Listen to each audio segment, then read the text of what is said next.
May I speak in the name of our loving, liberating, and life-giving God. Amen. Please be seated. First, just a very warm word of welcome to all of you. This is such a special service for Christ Church and Ventana School, and we're just thrilled to be celebrating it with you. We accidentally did not print the brief little homily line in the bulletin, but we did plan on doing this. So I'm going to invite all of the children who are present to please come on forward if you're available and you'd like to join us. Also, if you'd like to continue our celebration while everyone is coming forward, we are going to continue in the parish hall after this, making cookies and decorating a Christmas tree, and just kind of getting ever more into the holiday spirit. So come on forward. I have a story I want to tell you all, and I need your help. You can have a seat wherever you want. You all sang so beautifully. Thank you.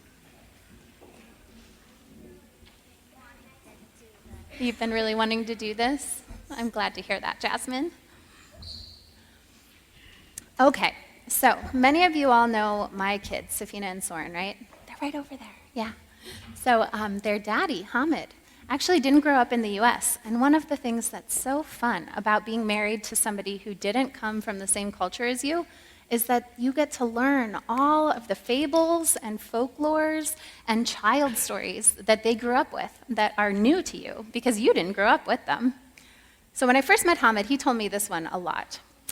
Once upon a time, in a faraway land, there was a master artist living quietly in a life removed from the rest of the world with one student, one very, very, very special student. And this student was incredibly talented. She was a prodigy. She was also a little bit proud of her work. And as they neared the end of their time together, the master encouraged this student to make one masterpiece, one final project. She worked on it day and night for months. And when she was finally done, she brought it to her teacher and said, "I think I finished it." And he loved it. He was so complimentary. But he was also a great artist, so he knew that art was really for the wider community. So he encouraged her to go and put it on display in the middle of town. So she went, but being quite proud of her work, she left a little note there with a pencil that said, "If you see any errors in this, please circle them." She did such a good job with it, she was sure that no one was going to circle anything. She came back the next day, and the townspeople had oohed and awed and admired their work, and they had also, as they'd been invited to, circled every little error that they could find. And the thing was covered with yellow pencil, and she was heartbroken. So she went to her master with this canvas, now kind of destroyed, and said, "What do I do? I thought I did so well." And he knew that there was a lesson here. So he said, "I want you to repaint it exactly as you did last time, and then we'll go together to the town to set it up." So, a little bit embarrassed, she went to work, and she redid the exact same canvas, the exact same beautiful scene. And together they went into town and they set it up. Only this time the master said, instead of asking people to circle where they notice the problems, let's ask them to fix the problems they notice. And they left a whole art kit so that anyone who wanted could help and could make it a better piece of art. The next day, they went back, and the student was really nervous. It had really kind of broken her heart to see all those orange and yellow smudges all over it. And what do you think happened? Do you think people had helped with the art? Yeah? Yeah? Do you think people helped? Yeah?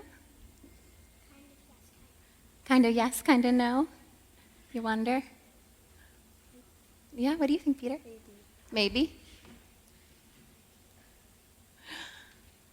There was not a single smudge on the canvas. Now, I have always heard this story and thought to myself, phew, that student must have been tremendously relieved. But I also kind of wonder if there wasn't some wisdom from that teacher who was thinking that maybe everybody actually could have helped. Everybody could have worked together to make it slightly better. I think everybody thinks differently in art. same idea, so it may not have been their idea of art, and they wanted to fix it and make it their idea. Yeah. Like only theirs. Yeah. That's why they may have put faces. We all have different ideas of art, right? That's a really beautiful observation. Well, I think today, as we have this incredible celebration that involves bringing everybody's gifts together, that there is a reminder in that.